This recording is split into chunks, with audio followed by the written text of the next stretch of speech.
Latina, huh? Yes, I'm a Latina in a German body. I combine the best of the two worlds. I'm always on time, like a Latina. And I dance like a German. But apart from that, I really have three passions in life, and that is entrepreneurship, speaking, and my husband, and of course not in that order. But let's leave my husband aside for a moment. Because to be honest, and I know Runa, you're going to love about this again because she's a branding expert and she keeps saying, Monique, your greatest passion is speaking. And that is so true. Because I feel that when we speak up, it changes everything. Right? And still, often we don't. Right? I realize that speaking up and finding the right words is still one of the greatest challenges in our life, is it not? How many of you feel that it's sometimes hard to find the right words when you feel like it's not safe? When you feel like you're speaking to someone you don't feel comfortable with or even in conflict? It's hard. Or is it hard when you feel like I have this mission or business or I want to build this movement, but it's so hard to convince people to step on board? Yes? Well, shall I tell you a couple of stories on how I learned to speak up in my life, some of these things in a hard way? So you find the right words more easily in no matter what life situation you're in? Great, otherwise I would have had to step off. Thank you. So the first story brings us into autumn 1989 in Germany. Someone knows what happened then? What happened? The wall came down. It was on the 10th of November. I came home and I saw that my sister's nose was glued to the TV and she said, "The wall is open, the wall is open." I couldn't believe it. But the moment I watched the TV, and I'm trembling when I say that, I saw a friend on TV that had been in prison for a few months because he had tried to flee the country. And I saw him on TV walking over the border with a big smile on his face. They had released him. And the next day, my sister and we went to Berlin and celebrated.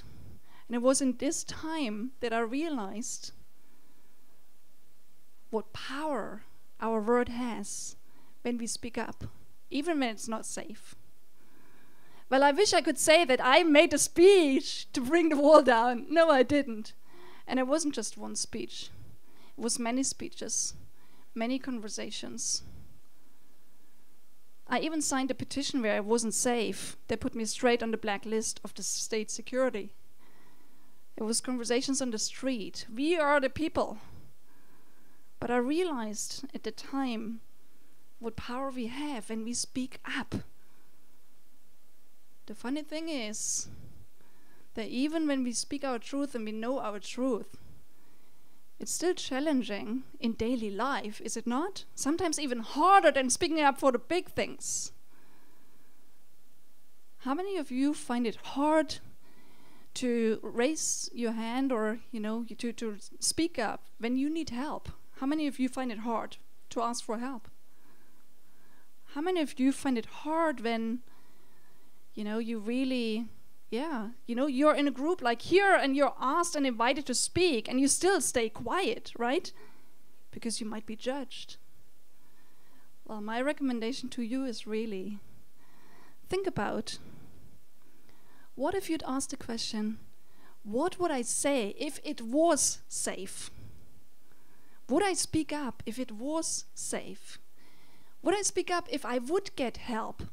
Would I speak up if I knew there was one person in this room that I could touch and plant a seed in their mind and heart? Would I speak up then? There's another story I'd like to share, and some of you might be able to tell a similar story. It's a very personal story. How many of you had a little bit of a challenge with a mom or dad when you grew up? Okay. To be honest, I grew up in a family where my father was pretty old-fashioned. He was the king of the family. He was really, everything he said was right. his opinion was right. And I constantly felt like I was never right unless I had his opinion. I was always criticized. And I moved out when I was 19. And I hadn't been in touch with him much, and for some years not at all. Until that one day when I got a letter. And that letter was saying, "Hi Monique, I'd like us to close the distance between us." And I started to find hope when I read that. And then the rest of the letter was really all about what I'd said wrong and done wrong and how I was wrong. You're laughing, it was smashing me. I put the letter aside and I thought, not using the word here right now. But a couple of days later, a friend of mine came over and she said, "Monique, can I read the letter?" I said, "No." She said, "Can I read the letter?" I let her read the letter and she said, "You know what? Hard, what he's saying. But have you thought about why he'd send you that letter?" I said, "Oh, come on, no, I don't care." But she had planted with that why question a seed in my heart. And a few months later, I went to see my parents. And I said to my dad, I never answered, "Shall we talk?" And he said, "Yeah." And there he was. And I had prepared my speech. I'm a speaker, right? I had prepared my speech. I thought I'd made even a list of things I wanted him to be and how to behave differently if we wanted to make it happen to us together. And here he was standing there. In that moment, I dropped everything I'd prepared. And all I said was that I just want you to know I love you. And I just want you to know it's important to me. I love us to make this happen. And my heart beats fast while I say that, because that moment, he said nothing. He just took me in his arms and held me, and we were standing there. And when I looked at his eyes afterwards, they started shining as if the light and the sunshine had come up around us. And we were standing there hugging and speaking. For the first time of our life, I felt like I was seen by him. And I wish I could say everything was easy after. No, not at all. Today, my dad is dead. He left us a few years ago. Our last conversation was an argument. However, today, because we had this make-up moment, I'm at peace. I've forgiven myself. Why do I tell you this story? Because the second way of speaking up is speak up from your heart when it matters. How many of you have someone in your life that you feel you're maybe still in conflict with, or you're not feeling comfortable with? Yeah? Maybe not as drastic as my story, but someone that you might not feel very comfortable with, right? How many of you have someone like that in your life? Quite a few of you. Good. So maybe just for a moment, think about it. If you think of that person, if you think about why are you angry at him or her, what would you like him or her to do differently for you to be able to respect them or to build a relationship? Can you think of something? Good.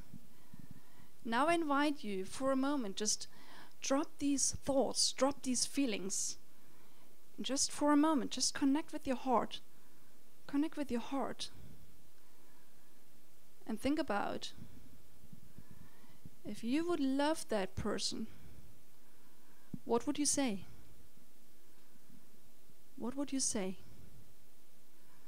I realize that when we speak up from our heart, it makes all the difference in our life. And that's what I've tried to do since. But that's not all. There's another way to speak up that when I learned that one, it really made a difference.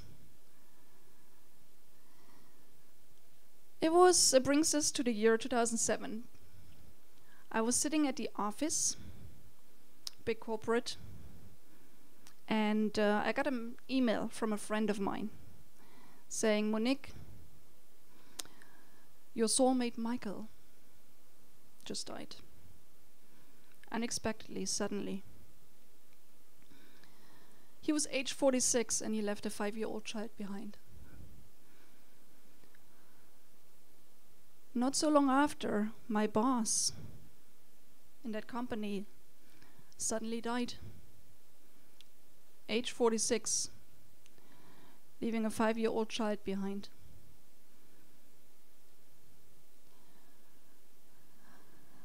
I realized that when I get a double kick by destiny in my butt, there is a message. And I realized that I was in this corporate job, but I asked a big question of my life. What if I had to go at the age of 46? Good news, last week I turned 47. And I'm not planning to go yet. But I asked that question and I realized that I wouldn't want to die out of a corporate job. And I quit my job. And yes, I would build my own business to do something meaningful. How many of you have a mission or a purpose or something that's bigger than yourself? Yes. That's what I wanted to build. Guess what? The first business I built with 5 partners failed big time. Wasting 1.5 years of my time, of my life, 60,000 euros in the first year. But I learned 10,000 ways of how not to build a business. And then I realized there's so many people like me that don't know how to build a bridge between job, and I call it between job and joy. They don't know how to do it. And I started to build a platform called the Business Launch Portal, where today we work with people all over the world to help them build their business and scale it so they stop just selling their time and they can make a bigger difference. But what I realized is that most people really struggle with speaking. I told you at the beginning that 3 of my passions are entrepreneurship, speaking, and my husband. Well, my husband has his own business, but between entrepreneurship and speaking, there comes the power of pitching, which means that we try to convince board. And how do you bring people on board? How do you convince them? How do you get them to join your movement? Connection. And how do you build connection? When you speak, you touch their mind and their heart. You touch their mind and their heart. When you touch their mind and their heart, you ignite them, right? But how do you do that? Let me give you a couple of hints, shall I? Yes? You want to know pretty much how you can convince anyone of anything almost every time? Yes?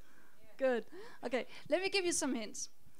One thing is you never speak about, or you can, but you focus on the why instead of what and the how. You've heard that before, right? How many of you know the video of Simon Sinek, The Power of Why? A lot of you know, right? So you don't speak about what you do and how you do things, but why you do things. So for example, if you're a public speaking trainer, you don't talk about we are running trainings and this is how we are running them. What you do is you make people see that when they step up as a speaker, they can touch many people's lives, right? You also don't express things in your language, we express it in their language. Instead of talking about the what and the how, you make them see that when they step up on stage and when they work with you, in the end, they will sparkle on any stage, no matter if they speak to 10 or 10,000 people. And you touch their senses. You might have heard the quote where they say, if you want people to build a ship, don't send them off to buy and collect wood, but you make them smell the sea. That's what you do. You touch their senses. You make them see things. So what I learned is that we need to speak up, not just for ourselves, but really to uplift and inspire others.